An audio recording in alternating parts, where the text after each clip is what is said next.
Bueno, vamos a empezar entonces con funciones de varias variables, que tiene que ver con el tema que se desarrolla en la práctica número 1 de nuestra práctica de la materia. Vamos a transitar un camino muy parecido al que se hizo en Análisis Matemático 1 presentando las funciones de una variable. Parecido. No tan igual, pero parecido. Lo primero que vamos a hacer es definir lo que es una función de varias variables.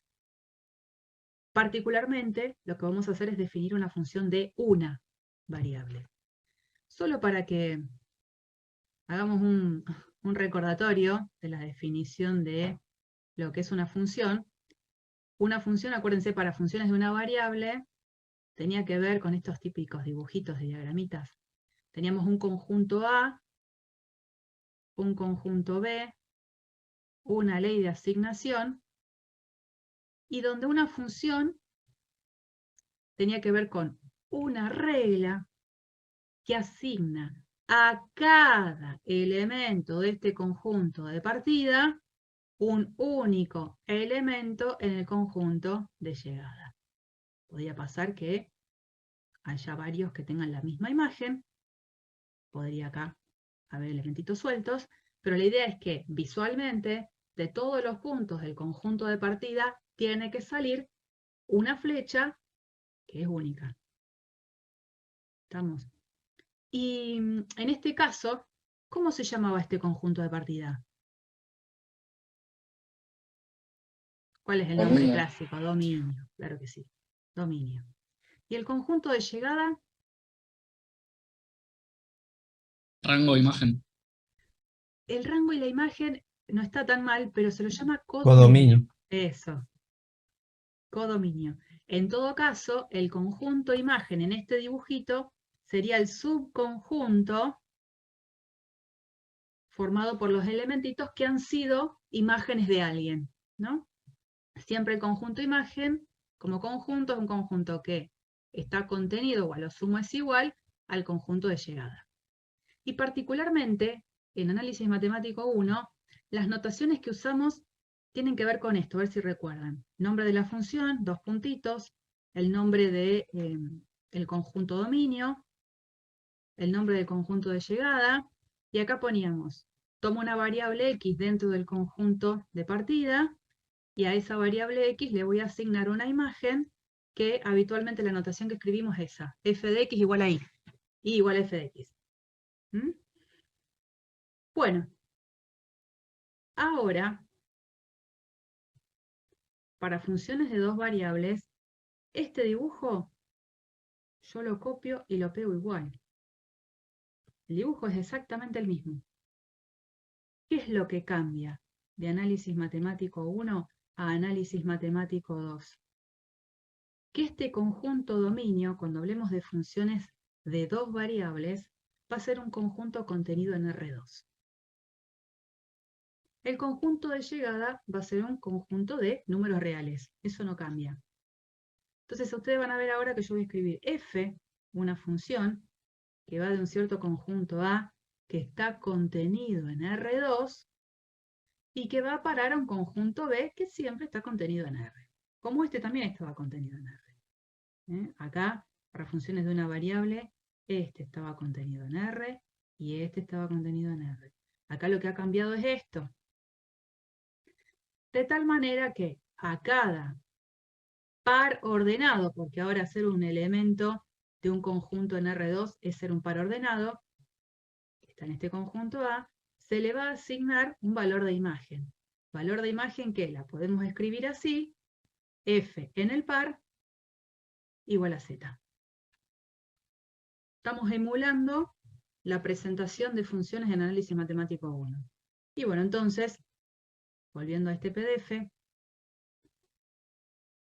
una función de dos variables es una regla que asigna a cada par ordenado de un cierto conjunto de partida, que en este caso se está llamando D, un único elemento que va a ser un número real. Y a ese elemento habitualmente lo llamamos así, z igual a f de x y. La x y la y son ahora variables independientes, mientras que la z es una variable dependiente. Bueno, una vez que uno define el concepto de función, lo que viene es ese transitar parecido al que hacíamos en análisis 1. Y una de las primeras cosas que habrán visto en análisis 1 es ejercicios típicos. Me dan la ley de una función y yo con esa ley de función voy a identificar el conjunto dominio. ¿Cuántas veces habrán trabajado, por ejemplo, con la función f de x igual a raíz de x menos 1? ¿Cuál es el dominio de esta función? ¿Para qué valores reales tendría sentido aplicar esta ley? Los reales mayores a 1. Mayores iguales, porque raíz de 0 la puedo calcular, no hay problema. Sí. Desde 1 a infinito. Siempre que aparezca alguna raíz cuadrada, siempre que aparezca alguna fracción, siempre que aparezca algún logaritmo, siempre a mí me tiene que llamar la atención porque son expresiones que van a tener problemas y que tengo que estar atento. Entonces, bueno, en este caso, eso sería trabajar con el dominio de esta función. Bueno, ahora vamos a hacer lo mismo en el contexto de función de dos variables. Entonces, en principio, a ver si tengo el... Sí. Yo voy a trabajar con esta función. Me lo voy a llevar para dejarla aparte.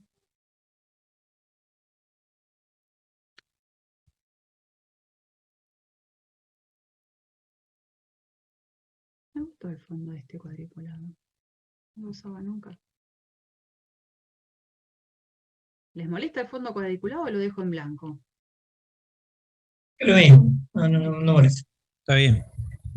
Está bueno. Bueno, esta es la función. Tengo una función de dos variables donde la ley es la que dice acá, x cubo más 5xy menos e a la 2y, todo sobre x más 1. Es el único ejercicio en el que me voy a permitir hacer esto. Después no lo voy a hacer nunca más. Pero supongamos que a mí me piden evaluar f en el par 1, 0. ¿Qué les parece que tengo que hacer? Reemplazar los valores donde está x1 y donde esté y es 0. Para ver qué me da el z. Eso es lo que tengo que hacer.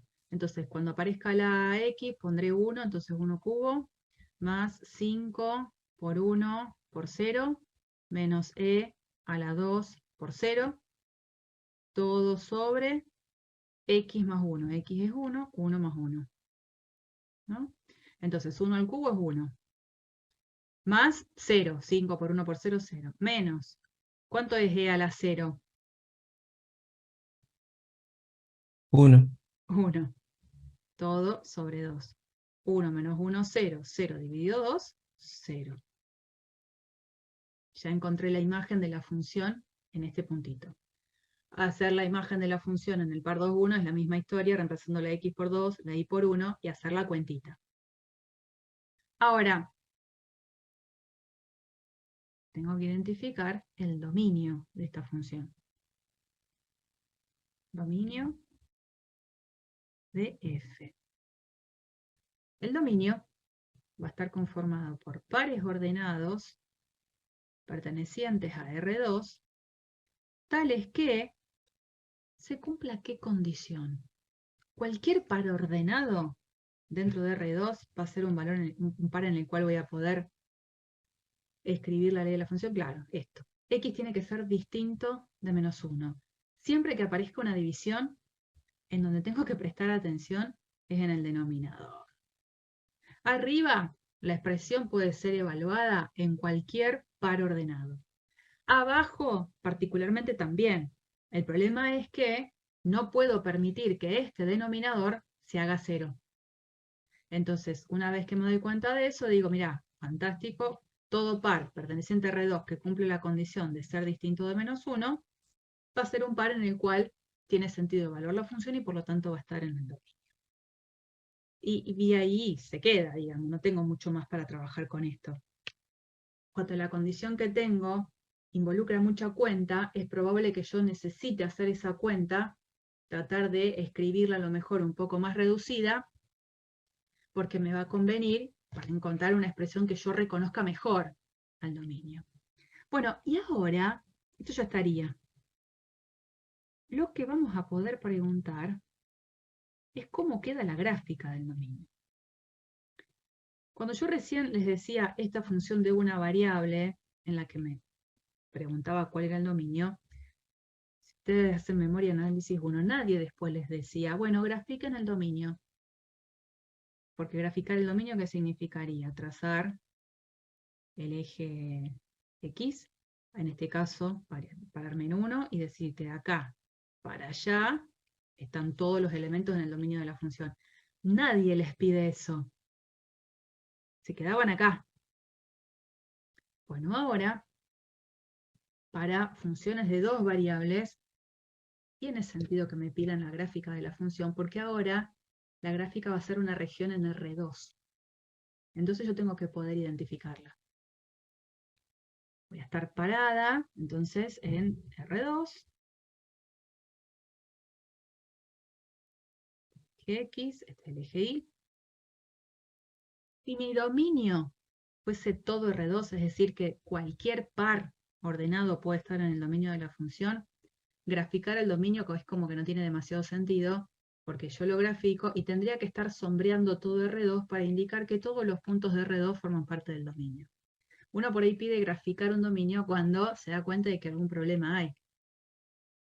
Entonces, evidentemente, lo que sí me doy cuenta es que los pares prohibidos para el dominio son aquellos en donde la X valga menos 1. Cualquier otro par va a estar en el dominio de la función. Entonces, ¿eso cómo lo voy a representar? Me voy a parar en X igual a menos 1. Voy a hacer, yo digo una línea de puntos, pero no es de punto, una línea de segmentitos. Y voy a sombrear todo el resto. Todo el resto. Con esto yo estoy indicando al lector que todos los puntos que están sobre esta línea de puntos son puntos que no están en el dominio. Los que sí están son aquellos que quedaron en la región que está sombreada, ¿no? Se llega a sombrear hasta casi tocar esa recta. ¿Se entiende eso?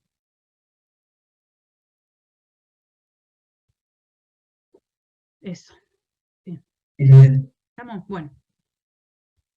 Hay cosas que en la práctica después les van a pedir.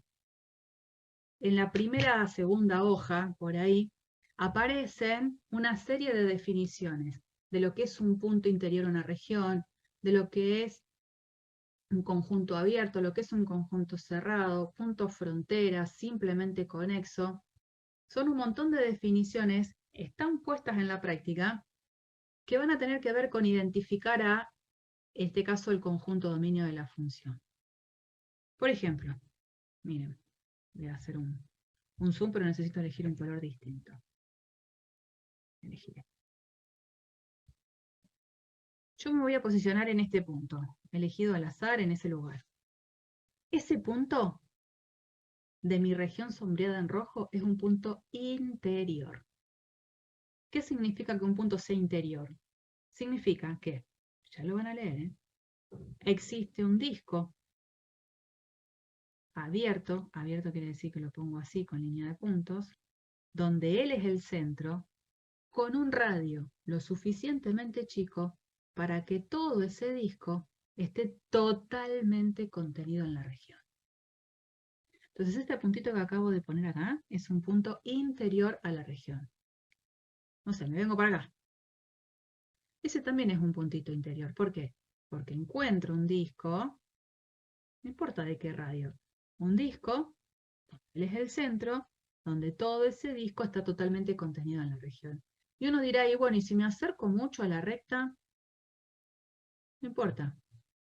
Yo me acerco mucho a la recta, haré zoom, zoom, zoom de la situación y voy a poder hacer un disco a lo mejor bien ajustadito en radio, de tal manera que todo el disco esté totalmente contenido en la región.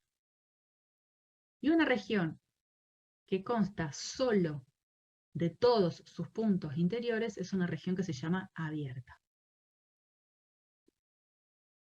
¿Quiénes serían en este caso los puntos frontera? otra definición. Los puntos frontera, voy a elegir otro color, van a ser puntos para los cuales no necesariamente tienen que estar en el conjunto, pero son puntos que al momento de hacer siempre un disco alrededor de él, cualquiera sea el disco, ese disco siempre tiene puntos que están dentro de la región y puntos que están fuera de la región. Para cualquier disco. Entonces, me posiciono en un punto, por ejemplo, sobre justo la recta x igual a menos 1, ¿no? Por acá. Ese punto en la región no está. No está. Y me doy cuenta que cualquiera sea el disco centrado en él, siempre su interior va a tener parte que está contenida en la región sombreada en rojo y parte que no, que es justo la que tiene que ver con este segmentito vertical que está dentro de la recta. Todos esos puntos no forman parte del conjunto. Y eso va a pasar para cualquier disco centrado en este punto. Eso mismo me doy cuenta que pasaría para cualquier punto sobre la recta x igual a menos 1. Entonces, en este caso, el conjunto frontera de esta región es la recta x igual a menos 1. Conjunto frontera es el conjunto de los pares x y, tales que x es igual a menos 1. Toda esta recta es una recta frontera. Y entonces un conjunto es cerrado si contiene a todos sus puntos frontera. Este conjunto sombreado en rojo no es cerrado porque no contiene a ningún punto en realidad de su frontera. Entonces, este conjunto, como contiene solo a todos sus puntos interiores, es un conjunto abierto. ¿Qué otra cosa por ahí me puedo explicar, digamos, que van a usar en la práctica? Es el concepto de conjunto acotado. El concepto de simplemente con eso después lo ven en la práctica. Un conjunto es acotado si existe un disco. Tienen que prestar atención a todas las definiciones. Si existe un disco centrado en el origen, con radio lo suficientemente grande como para que la región con la que estoy trabajando quede adentro de ese disco. Entonces una región es acotada si justamente la puedo contener adentro de un disco. En este caso, para la región que tenemos sombreada en rojo, ¿voy a poder encontrar un disco centrado en el origen con un radio lo suficientemente grande para que toda la región quede adentro? No. No. No. Porque la región, por supuesto uno dibuja una región que pareciera acotada porque no le da más, pero es infinita, ¿no es cierto? Esa región es totalmente infinita, así que me doy cuenta que este conjunto es no acotado. Trabajamos esos tres conceptos. Después, insisto, en la práctica van a trabajar el concepto de simplemente conexo. Profe, eso se podría ver también como, con el mismo ejemplo anterior, tomar un punto en el cual un disco no tenga ningún punto perteneciente, ¿Para qué? para que sea un no acotado, un acotado, perdón. No, no, Si no. un, Si yo quisiera ver que un conjunto es acotado, al revés, sí, tendría que poder dibujar un disco con un radio lo suficientemente grande para estar seguro que la región quedó adentro, para decir sí. que es acotado. Ah, no es opuesto. No Sí, sé si esa era tu pregunta, Adrián. sí, Por ahí me entiendo. fui para otro lado. No, sí, sí, era eso. Yo había Ya dicho otra vamos a cosa. ver un ejemplo donde sí es acotado. Bueno, eso es entonces graficar el conjunto y eso es identificar algunas de las cosas que van a ver dentro de la práctica, ¿no? Bien. Eso mismo que hicimos para esa función f lo vamos a hacer para estas dos. Porque cada una tiene sus particularidades y que les va a venir muy bien verlas. Vamos con este. Supongamos que entonces ahora tengo que trabajar con esa función. ¿Mm?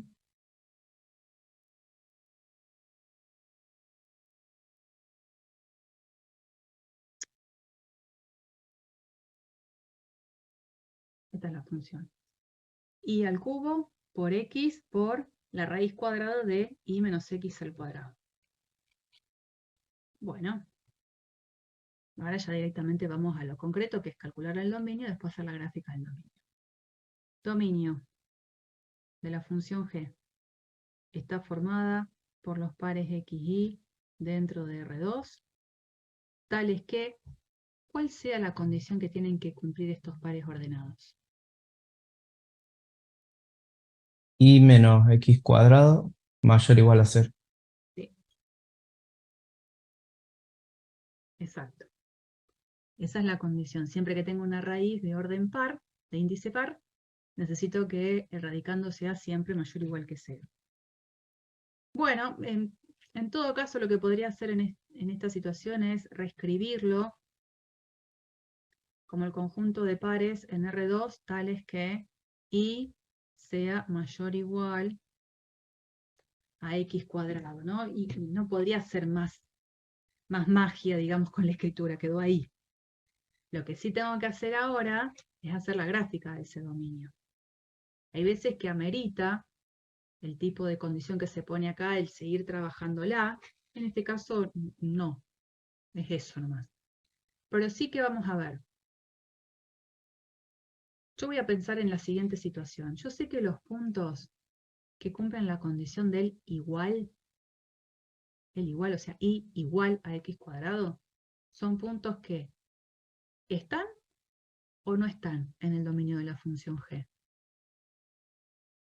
Claro. Sí que Sí, está. claro que están. Bueno. Entonces voy a ver los puntos que cumplen esta condición, igual a x cuadrado, son puntos que sí están en mi región. Entonces, ¿por qué no graficar esa curva? ¿Esta curva qué característica tiene? ¿Cómo se llama en el plano? Y igual a x cuadrado, ¿cómo se llama? A ver, Parábola. parábola. Entonces, bueno, supongamos que y bueno, medio feuchi, ¿no? Y sigue. Nunca me salió tan feo una parábola, las ramas se van para cualquier lado. Bueno, parábola, ya sabemos. Ahí, me queda un poquito mejor. Parábola, o sea que estos puntos que cumplen la condición de ser y igual a x cuadrado son puntos que están, sí, ahora vamos a eso. Están dentro del conjunto dominio, por eso a la gráfica de la curva no la hice como en el caso anterior con línea de puntos. Porque cada vez que yo quería hacerlo con línea de puntos, quería indicarle al lector, al que esté mirando esto, mirá, estos puntos no forman parte del dominio. Estos puntos sí. Entonces grafico esa curva totalmente con continuidad. No le pongo línea de puntos. Lo que sí es cierto es que esta curva está delimitando mi gran conjunto R2 en dos partes. En aquella parte que queda dentro de las ramas de la parábola y aquella parte que queda por fuera de las ramas de la parábola. Yo lo que tengo que identificar es cuál de esas dos regiones es con la que me tengo que quedar. Entonces, la idea es elegir un punto cualquiera que esté totalmente contenida en alguna de las dos regiones.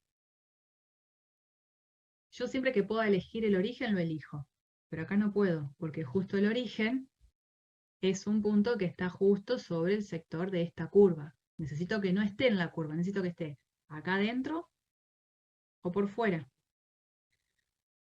Costumbre, siempre trato de elegir algún punto que mayor cantidad de coordenadas 0 tenga, para que las cuentas salgan más rápido, pero es una costumbre mía. Mientras sea un punto que esté totalmente en el interior, da igual, digamos. Yo voy a elegir este. El punto de coordenadas 0, 1. Entonces yo dejo explícito que el punto que voy a tomar es el 0, 1. Y voy a ver si cumple esta condición. El punto 0, 1, a ver, coordenada y del punto, 1. ¿Será mayor o igual a la coordenada x del punto al cuadrado? ¿Qué me dicen? ¿Esto es real? ¿Esto es cierto? Sí. 1 es mayor o igual a 0. Sí, Sí, Sí, estamos de acuerdo todos que sí. Entonces, si ese punto cumple la condición de ser mayor o igual a esto, quiere decir que todo punto sobre la misma región en la que ese punto está también lo va a verificar. Entonces eso me está diciendo a mí que tengo que pintar toda la rama que está dentro de la parábola. Sí. Supongamos que yo en vez de haber elegido el punto 0,1 hubiese elegido este. El punto Q, lo llamo para no llamarlo igual, Q de coordenadas 0, menos 1. Bueno, ¿qué hubiese hecho? Supongamos que no elegí este. Hubiese dicho, bueno, Q es el punto de coordenadas 0, menos 1. Y entonces me fijo si se verifica esto. La segunda coordenada del punto, me pregunto si va a ser mayor o igual a la primera coordenada del punto al cuadrado. Menos 1, ¿es mayor o igual a 0? No. Entonces, como no, ¿cuál hubiese sido mi conclusión? Este punto, como todos los que están en este sector, van a ser puntos que no van a verificar esta condición. Por lo tanto, con los que me tengo que quedar son con los otros. O sea que hubiese arribado a la misma conclusión. A eso voy. A eso voy. Bueno, ya tenemos la gráfica de la región, ¿no? Porque además esto sigue, para allá, sigo. Pregunto, ¿quién sería, para este caso, la frontera?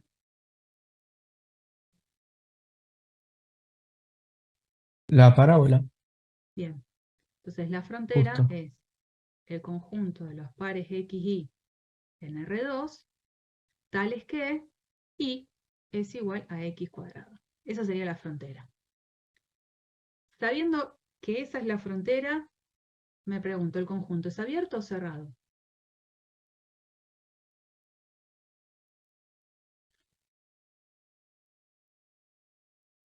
Era cerrado si contiene a todos sus puntos frontera.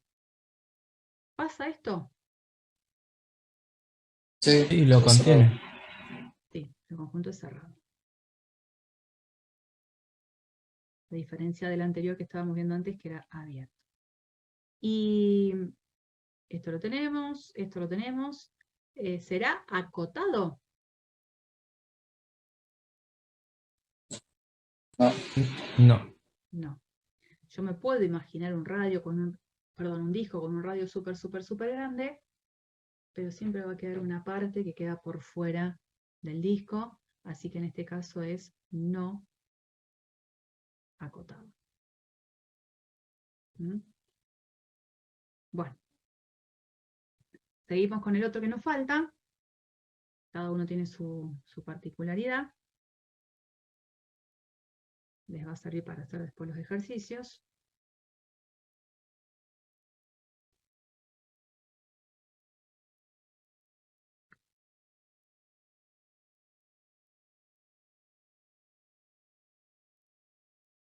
Ahí va. Bueno, de nuevo, el dominio de H. El conjunto de los pares x, y pertenecientes a R2, tales que... ¿Qué tiene que pasar? X cuadrado menos 4 cuadrado sea mayor o igual que 4. ¿Cómo? Que sea mayor o igual que 4. No, sí, mayor o igual. Mirá, por las dudas, describí todo esto y Ah, esto tiene que ser mayor o igual que 0, ¿está? Eso seguro no lo vas a escribir mal. Entonces, una vez que eso lo escribís bien, pasás a despejar y tratar de escribir diferente. ¿Estamos de acuerdo? Por las dudas, para no meter la pata. Sí, entonces ahora vendría, que no, esto de decir, es el conjunto de pares x, y tales que 4 sea mayor o igual a x cuadrado más 4y cuadrado, por ejemplo. Bueno, pero ahora, como antes, tengo que identificar el gráfico. Y como antes, yo trabajaría con la igualdad. Identificaría los puntos que cumplen la condición por igualdad y después elijo la región que corresponde. En este caso, digo, lo voy a escribir a propósito diferente. Voy a escribir x cuadrado más 4y cuadrado igual a 4. Estos puntos que cumplen esa condición son puntos que están sobre qué tipo de curva. Una elipse. Una elipse. Elipse. Como la voy a tener que graficar, probablemente la necesite expresar en su forma canónica, y la forma canónica es la que está igualada a 1, donde la x cuadrado y la y cuadrado arriba están solas, y si aparece un número aparece en el denominador. Así que, para escribirlo en esa forma canónica, ¿qué es lo que tendría que hacer? Si quiero dejar... Dividir igual- ambos lados por 4. Sí. Ambos miembros. Entonces me queda x cuadrado sobre 4 más y cuadrado solo, porque cuando lo hago sobre 4 los 4 se van, y acá me queda el 1. Elipse, ¿no? Bueno, entonces yo voy a venir, voy a hacer el dibujito de la elipse, y los puntos que estén sobre la elipse van a ser puntos que están en el dominio o no. Sí, porque son mayores o igual. Sí, señor. Entonces, como todo lo estoy dibujando en rojo, voy a dibujarla en rojo a la elipse. ¿Dónde corta el eje X? La elipse. En 2. ¿Y en? Solo en 2, En no. los dos. Ujú. Pongamos que este es 2. Por acá. Pasa por acá. ¿Y en Y? ¿Dónde corta? Más o menos 1. Más o menos 1. Acuérdense, ¿no? Por las dudas recordamos. Cuando yo quiero encontrar la intersección de esta curva con el eje X, al Y lo fijo en 0. Porque yo estoy buscando puntos que estén en común entre la curva que estoy tratando de identificar con el eje X. O sea, un punto sobre el eje X tiene la particularidad de tener su segunda coordenada 0. O sea, Y es igual a 0. Y cuando ahora quiero buscar intersección con el eje Y, todo punto sobre el eje Y tiene la particularidad de tener su primera coordenada 0. Así que cuando yo reemplazo la X por 0, me queda la expresión Y cuadrado igual a 1, lo que significa que Y es tanto más o menos 1. Entonces acá tengo el 1, y por acá abajo el menos 1, y ahí hacemos la gráfica de la elipse lo mejor que podemos. Ay, me piantó. Ahí, y por acá. Bueno, ahí, la elipse. De nuevo, ahora tengo que ver si me quedo con la región que está dentro de la elipse o con la región que está afuera. ¿Qué punto les parece que podríamos elegir para evaluar? El 0, 0. El más fácil. Es el más fácil. Siempre que puedo lo elijo, y en este caso podemos. Entonces, el punto es el 0, 0. Y vemos si se cumple, ¿no? 4. ¿Es mayor o igual que 0 cuadrado más 4, 0 cuadrado? ¿Esto es cierto?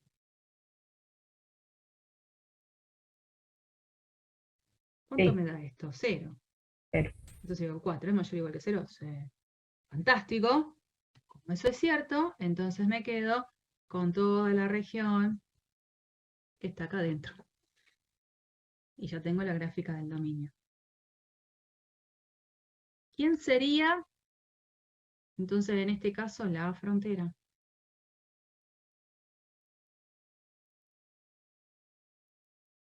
¿Quién sería? La misma elipse. La misma elipse. Entonces tengo que escribir el conjunto de los pares XY en R2, tales que se cumpla esta condición, ¿no? X cuadrado sobre 4 más Y cuadrado sea igual a 1. Este conjunto es cerrado, abierto. Es cerrado. Cerrado. ¿Y será acotado o no acotado? Acotado. En este caso es acotado. ¿Mm? en este caso es acotado, porque, por ejemplo, la idea es que puedo armar un disco ahí, vamos a decir, centrado en el origen, de radio lo suficientemente grande para que toda la región quede contenida dentro. Entonces, eso lo hace al conjunto acotado. ¿Estamos? Una pregunta. ¿En qué hubiese cambiado todo esto si a lo mejor acá la condición, en vez de ser con el mayor igual, hubiese sido con el mayor? En vez de mayor igual acá, hubiese sido mayor. Sería abierto en vez de cerrado. ¿A qué te referís con abierto en vez de cerrado? ¿El conjunto? Que la línea, la frontera La es frontera puede no ser está por fuera. contenida. Eso. La diferencia, si acá hubiese habido un mayor, es que esto lo hubiese hecho igual, porque hubiese querido identificar igual a los puntos que cumplen la igualdad, aunque sepa que no van a formar parte del conjunto, lo que iba a hacer es que, en vez de hacer esta línea con continuidad, le iba a hacer con línea de puntos. Era la única diferencia. Y sí, iba a haber una diferencia en cuanto al tipo de conjunto. En el caso de haber puesto esta línea todas con puntos, la frontera era la misma, acotado seguía siendo acotado, pero ahora el nuevo conjunto pasaría a ser abierto. ¿Estamos? Esas serían un poco las diferencias en cuanto a la gráfica, cómo hubiese quedado. Bueno, ¿vamos bien hasta ahora? Sí,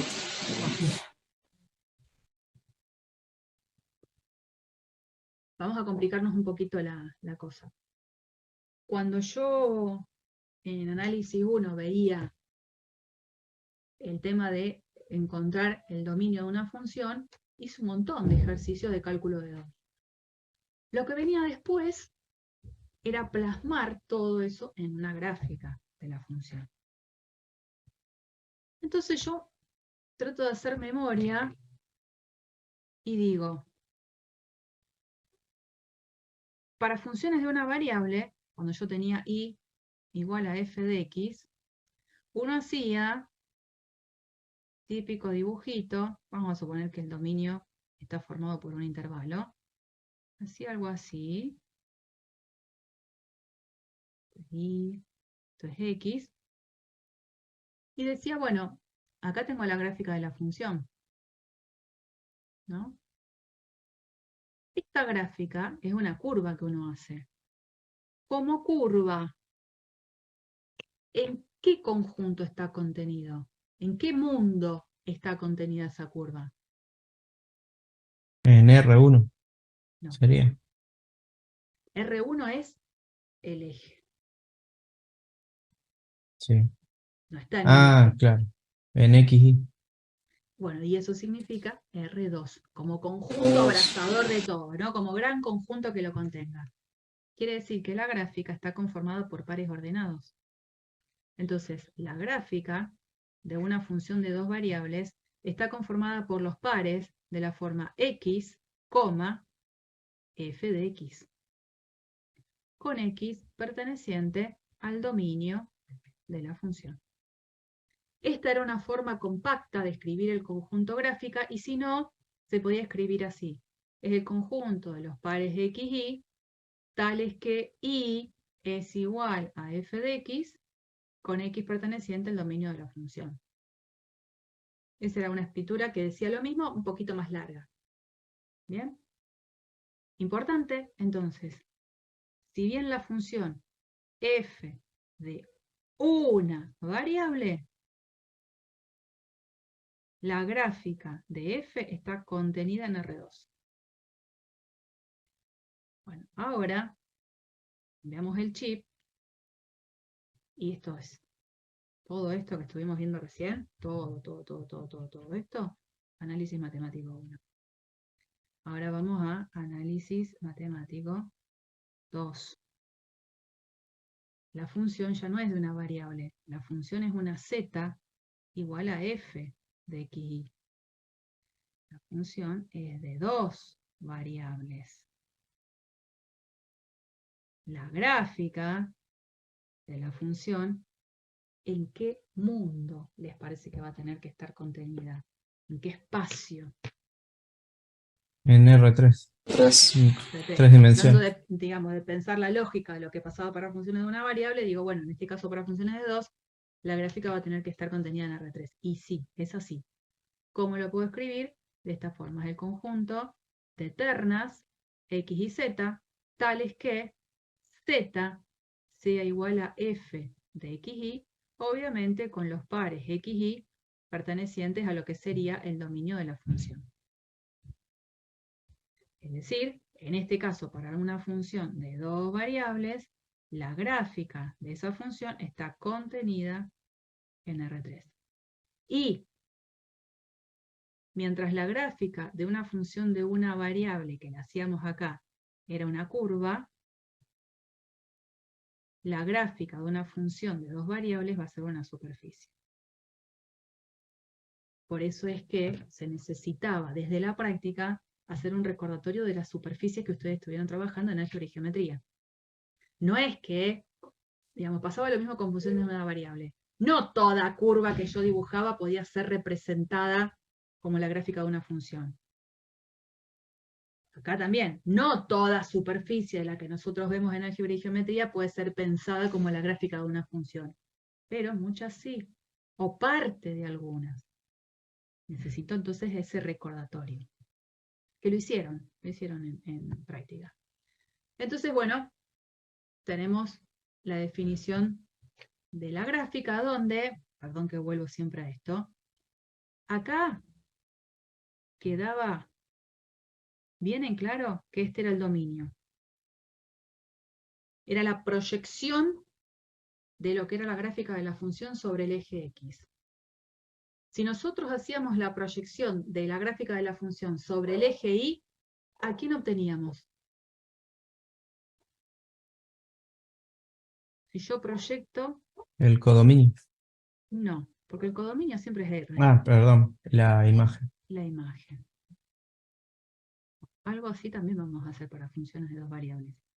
En este caso, la proyección de toda la superficie sobre el plano XY es el dominio, y cuando trate de hacer esa proyección sobre el eje Z, me va a quedar reflejada el conjunto de imagen. Así que bueno, ahora vamos a trabajar con ese tipo de cuestiones. Vamos a también meternos un poquito en el mundo de GeoGebra para que nos dé una mano. Yo tengo esta función ahora, no es ninguna de las que estuvimos trabajando recién. Esta, f de xy igual a menos x menos 2y más 4. ¿Cuál es el dominio de esta función?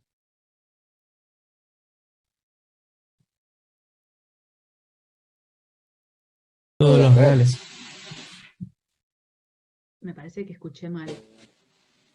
El par ordenado R2. Todos los Todo pares. R2.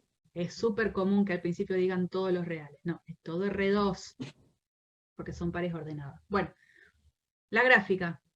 Seguimos la lógica de la presentación. Las ternas x y z, tales que z es igual a f de xy. Como yo a la f de xy la conozco, pongo la ley. ¿Qué voy a andar poniendo f de xy? No, pongo la ley. Y entonces ahora lo que tengo que hacer es trabajar con esta expresión para identificar a dónde están estas ternas en el espacio. Bueno, no sé si esta justo es la mejor expresión en la que a mí me pueda llevar a entender cuál va a ser la gráfica. Creo que sería correcto hacer esto, ¿no? Dejar las 3 variables de un solo lado de la igualdad y el número, que es ese término independiente, del otro lado. Entonces, menos x menos 2y lo dejamos del lado de la izquierda y obtenemos esta ecuación. X más 2y más z igual 4. En el espacio, ¿a dónde están los puntos que cumplen con esa igualdad? ¿A dónde los encuentro?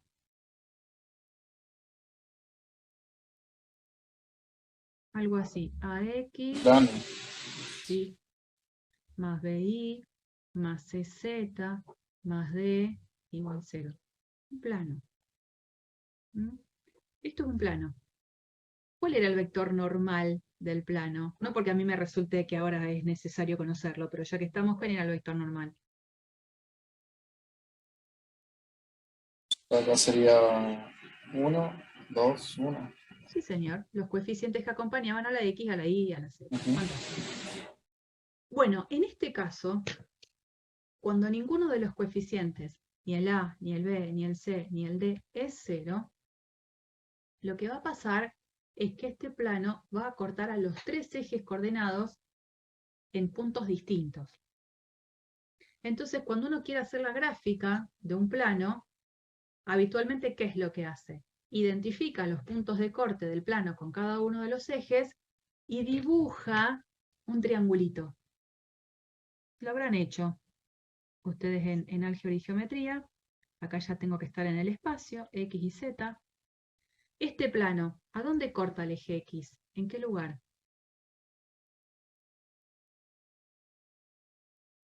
X más 2y más z igual 4. Sobre el eje X, ¿dónde corta? En 4. Porque hago Y y Z 0. Exactamente, lo aplicaste vos y está muy bien. Con el eje Y, ¿dónde va a cortar? En 2. Y en el eje Z, 4. 4 de nuevo, ¿no? Una vez que tenía esos lugares de corte, hacía el dibujito, ahí, este triángulo.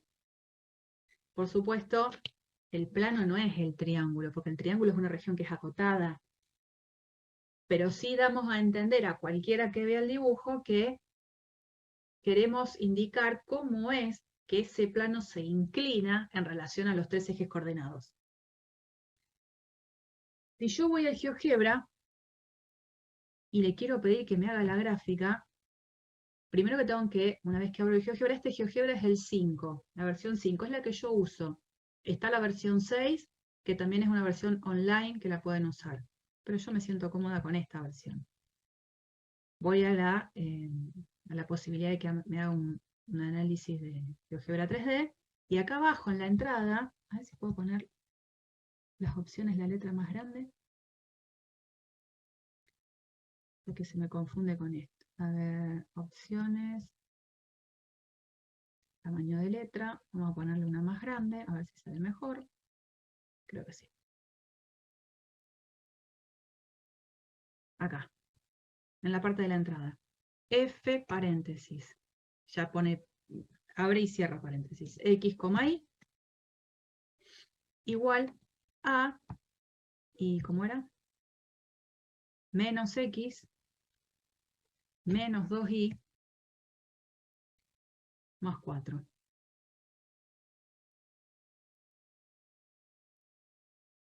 GeoGebra y me hace la gráfica. GeoGebra, si uno lo usa habitualmente, puede recordar el eje X es el eje que está en rojo, el eje Y el que está en verde y el Z el que está en azul. Si no, uno puede venir a esta parte con el botón derecho, venir a vista gráfica y pedirle que cuando se trabaje con el eje X me ponga la etiqueta de X, que cuando trabaje con el Y me ponga la etiqueta de Y, y con el Z lo mismo. Entonces de esa manera no tengo que andar recordando nada, ahí aparece la X, la Y y la Z. Y tenemos el dibujito. No importa ahora los chiches que uno pueda hacer de cambiarle el color, no importa. La idea es que tengo el gráfico de todo el plano. Entonces uno puede ver cómo es que se inclina ese plano en relación a los ejes coordenados y que nos está dando, digamos, coherente lo que hicimos nosotros en cuentas, ¿no? Con el eje X corta en 4, en el eje Y corta en 2 y en el eje Z también corta en 4. Bueno, ya tenemos entonces la gráfica de esta función que es ese plano. Cuando ustedes en análisis 1 tenían la gráfica de la función, habitualmente pasaba que le pedían esto, el conjunto imagen. Proyectaban la gráfica de la curva sobre el eje Y y ahí obtenían la imagen. Bueno, hagamos algo parecido para funciones de dos variables. Me pregunto, ¿Qué sector? Porque en el eje Z yo visualizo las imágenes. ¿Qué sector del eje Z participa en el conjunto imagen? Todo el eje Z, si yo tratara de hacer como una proyección, una sombra sobre el eje Z, ¿qué parte quedaría sombreada? Todo el eje Z. Todo el eje Z. No hay ningún valor de Z que no pertenezca. Ujú. Por lo tanto, en ese caso, yo puedo, sin ningún tipo de problemas, primero que acá les voy a compartir la gráfica de la función, que ahí la puse en otro color, nada más, y con eso que estuvimos viendo recién, el conjunto imagen es todo R. Todo R. Exacto, todo el eje Z. Pero no puedo poner el eje Z, tengo que poner el conjunto, R. Vamos con este. Ahora tenemos esta función. G de xy igual a y cuadrado. Ustedes saben, funciones de una variable. ¿Cuántas veces han trabajado con una función que es constante? Y en esa función constante, la variable no está involucrada en la ley, no aparece. Entonces, para funciones de dos variables, no necesariamente en la ley tienen que estar en juego las dos variables. Podría estar en juego solo una, o hasta también podría ser constante. En este caso, para esta función, donde la ley es que a cada par xy le va a asignar la segunda coordenada del par al cuadrado, el dominio vuelve a ser todo R2. Es una ley que no me trae ninguna complicación. Entonces digo, ahora quiero ver la gráfica de la función. Y otra vez hago lo mismo. Es el conjunto de las ternas x y z en las que z es igual a, acá tendría que decir g de xy. Pero ¿para qué voy a poner g de xy si ya conozco la ley? Tengo que reconocer en el espacio a dónde están los puntos que cumplen la condición de ser z igual a y cuadrado. No nos olvidemos que tengo z igual a y cuadrado, interpretando que esto es para todo x. Y una ecuación en el espacio en la que una de las variables no está, ¿qué representaba?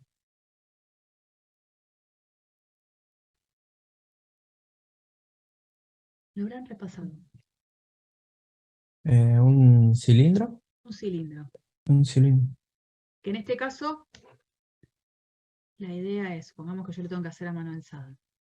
En el plano ZI, en este, hago la gráfica de lo que sería una curva en ese plano. Es una cuadrática, me queda esto. Pero como es para todo X, es donde aparece, voy para un lado y para el otro, por supuesto, para allá, aparece este dibujo del cilindro, que sería como una canaletita. Eso es lo que hace que sea para todo X.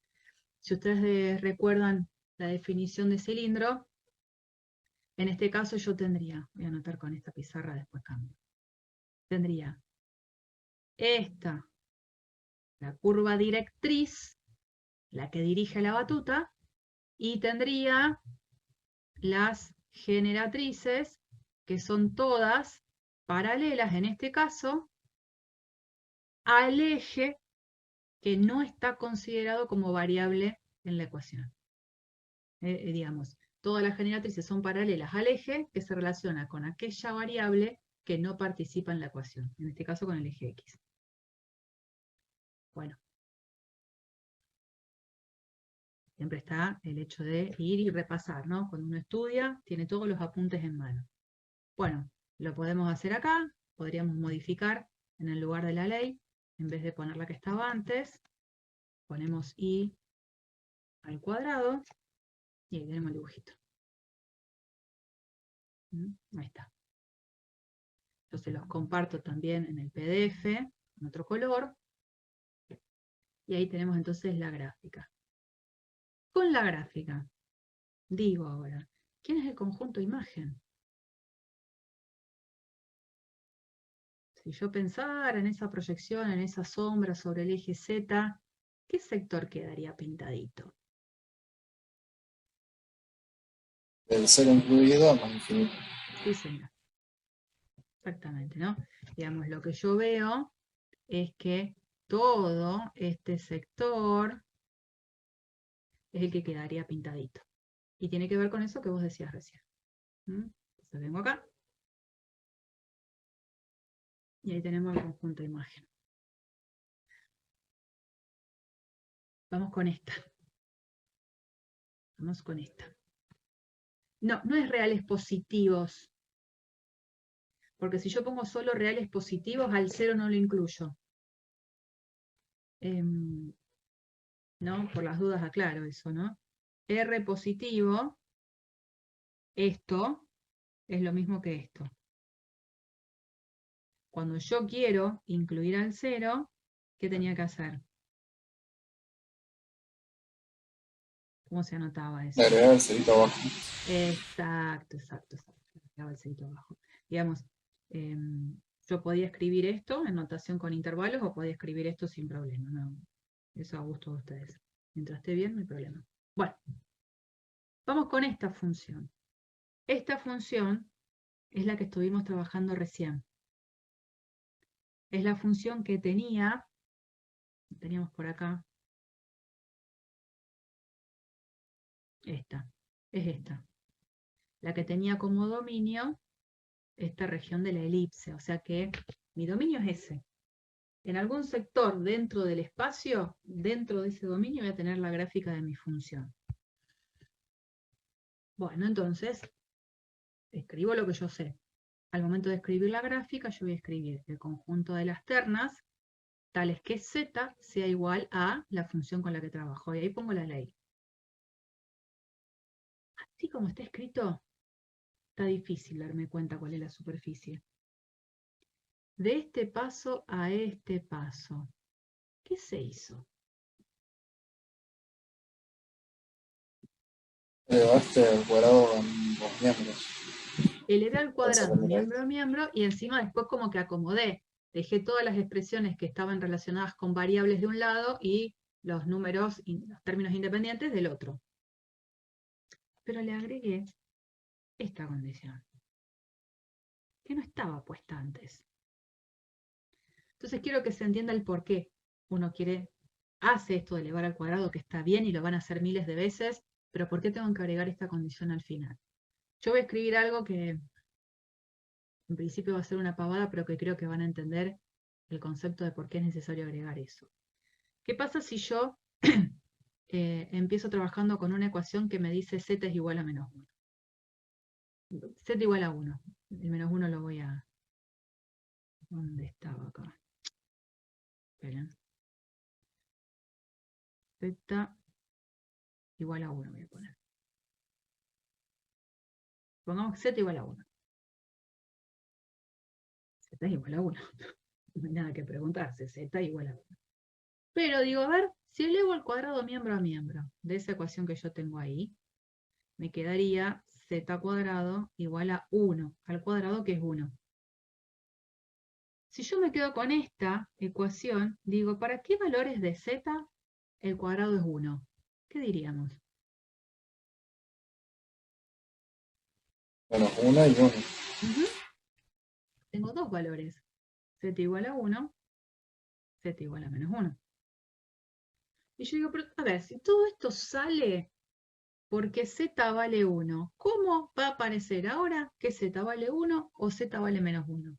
Esta para mí es una solución que yo la llamaría extraña. Es alguien que no tiene nada que ver porque z vale 1. Entonces, para descartarla, porque no es esa con la que quiero trabajar, si yo elevé al cuadrado miembro a miembro, tengo que agregar la condición que tenía z.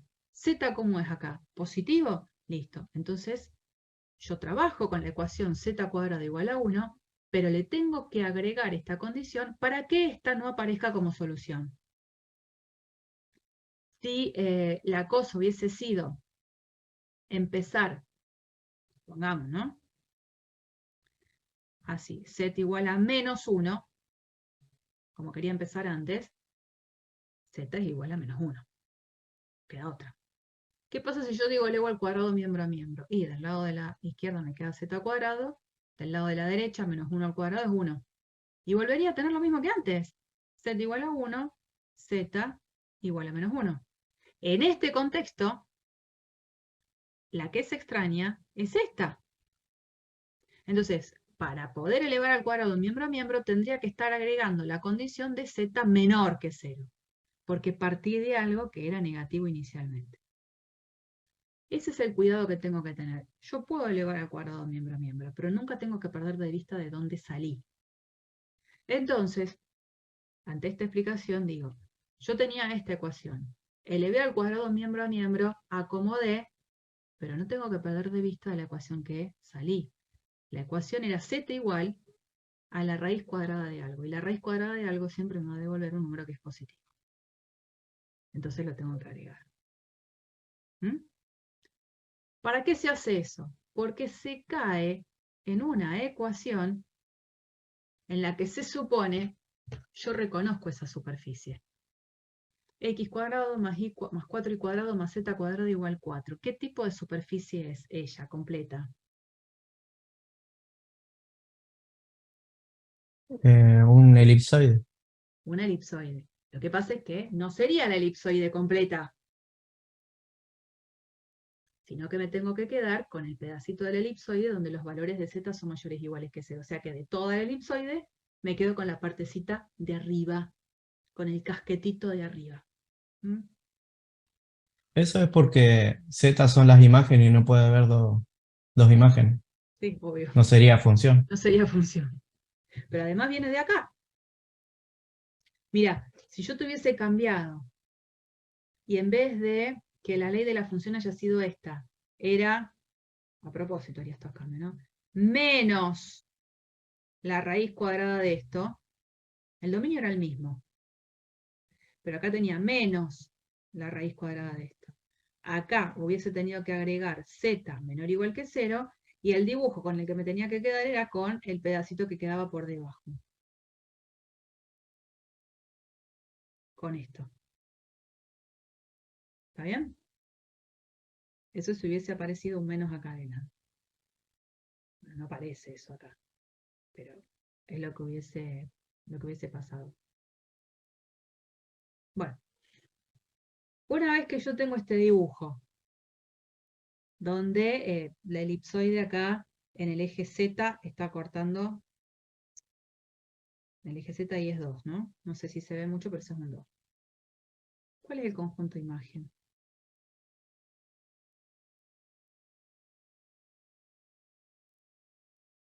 ¿0, 2? Todos los Oh. puntitos que han quedado dentro del eje Z entre 0 y 2 son los que van a ser pensados como la imagen de algún par. Y es verdad. El conjunto de imagen es este. ¿Mm? Bárbaro. Vamos a definir curvas de nivel. ¿Qué son las curvas de nivel? Para una función de dos variables, una curva de nivel es como dice acá abajo, el conjunto de pares que están en el dominio de la función, de tal manera que la función aplicada a todos esos pares me devuelve siempre el mismo valor de imagen. De nuevo, las curvas de nivel son conjuntos formados por pares ordenados que están en el dominio de la función, de tal manera que evaluar la función en todos esos pares siempre me da el mismo valor de imagen K. La imagen siempre es el mismo número. Por supuesto, ese valor de K que yo voy a estar poniendo acá tiene que ser un alien que está en la imagen de la función. Y este conjunto completo, curva de nivel, está contenido en el dominio de la función. Dominio de la función que además está contenido en R2.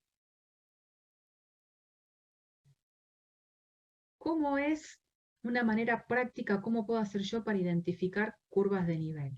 Bueno, como K es un valor en la imagen, en el contexto de la gráfica, ese valor de K yo lo voy a identificar sobre el eje Z. Y digo que la imagen siempre sea K, es que Z siempre tome el valor K. Z igual a un número constante, Z igual a 5, Z igual a 10 en el espacio. ¿Qué representa? z igual a constante. Un plano paralelo al eje XY en esa altura. Sí, señor. Entonces, de alguna manera es como que estoy pensando cuáles son todos los pares dentro del dominio de la función que al momento de calcularle esa altura, puede ser el k negativo, ¿no? Siempre caigan en este mismo valor de k. Es decir, que al momento de trazar el plano z igual k, la gráfica corte a este plano z igual k. Entonces, gráficamente encontrar la curva de nivel es muy fácil. ¿Qué hago? Trazo el plano z igual k. Veo dónde corta a la superficie gráfica de la función, supongamos que corta acá. Y esta curva no es la curva de nivel, porque la curva de nivel tiene que estar contenida en R2, esta curva está en R3. La curva de nivel es ella proyectada sobre el plano XY. Esta es la curva de nivel. ¿Estamos? Gráficamente, me parece que no está mal esta idea, es pensar que voy a trazar planos de la forma z igual a constante, o sea, planos paralelos al XY, y voy a ir viendo qué obtengo como intersección con la gráfica de la función. Una vez que identifico esa intersección, lo único que tengo que hacer es proyectarla sobre el plano XY, y eso que encuentro es la curva de nivel. Gráficamente, digamos, se puede hacer, hay que ver ahora cómo lo hacemos algebraicamente. Esto es solo comentarles que esas curvas de nivel se usan, por ejemplo, en lo que serían los mapas topográficos cuando uno quiere ver los lugares de montaña que están a la misma altura, o por ejemplo, cuando uno trabaja con una función que en cada par identifica la temperatura de una región, los lugares que están a una misma temperatura serían las curvas que nosotros llamaríamos isotermas. Solo comentario como para que vean que hay un montón de contextos en los cuales las curvas de nivel participan. Volvamos al caso que veníamos trabajando de estas funciones. Vamos a buscar las curvas de nivel de las tres funciones que estuvimos trabajando y cierro. Supongamos que estoy con esta función, que era la que tenía la gráfica del plano. Entonces yo puedo, lo vamos a hacer entonces con esta. Yo puedo hacer lo siguiente, esto es algebraico. Las curvas de nivel van a ser aquellos pares en el dominio de la función, que en este caso era todo R2, para los cuales la ley de la función, esta, sea igual a este valor de k. Ese valor de k habíamos dicho que podía ser cualquier número real, porque la imagen de esta función era todo R. Entonces acá yo ya estoy contenido en R2. Estoy en R2. No estoy en el espacio. Estoy esquivando la visualización que pretendía hace dos diapositivas atrás. Supongamos que yo no tengo la gráfica, por alguna razón la gráfica no la tengo de la función. Digo, ¿cómo calculo igual las curvas de nivel? Así. Trabajo ahora con esta ecuación, es menos x menos 2y más 4 igual k. Es decir, menos x menos 2y igual a k menos 4. Muchas veces es útil hacer algunas gráficas de las curvas de nivel. Por ejemplo, ¿qué pasa si k vale 0? Menos x menos 2y igual a menos 4. ¿Qué es eso en el plano, en R2? ¿Dónde encuentro todos los puntos en R2 que verifiquen esta ecuación?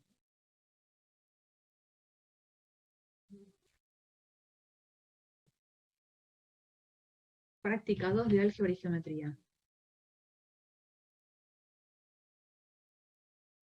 ¿Un elipse? No. No. Las elipses, las hipérbolas, todas tienen un cuadrado en alguna de las variables, así que no. Esto en el plano es una recta. Una recta con vector normal, en este caso el menos 1, menos 2. Si yo quería el lugar de corte con el eje X, lo estuvimos haciendo todo el tiempo, en este caso va a ser 4, y sobre el eje Y va a ser en 2. Hay mucho negativo dando vuelta, ¿no? Acá tengo entonces 2. esta recta que se obtiene como curva de nivel cuando elegí k igual 0. Puedo hacer otra, qué sé yo, para k igual 2. Me queda menos x menos 2y igual a 2 menos 4 menos 2. Otra recta, que cuando la grafico, en el eje X corta en 2, en el eje Y va a cortar en 1. Entonces, tengo esta recta para acá igual 2. Si quiero puedo seguir haciendo otras. Pero ¿de qué me doy cuenta?